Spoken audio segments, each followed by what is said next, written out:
Hello guys! Baba muna si Inday at maglakad-lakad sa park.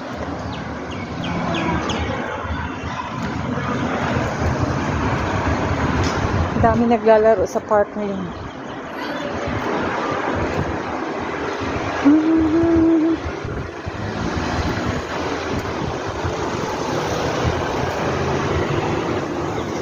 Dapit lang sa amin itong park na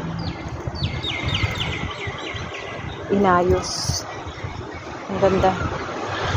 Mas marami pang naglalaro ngayon na mga bata.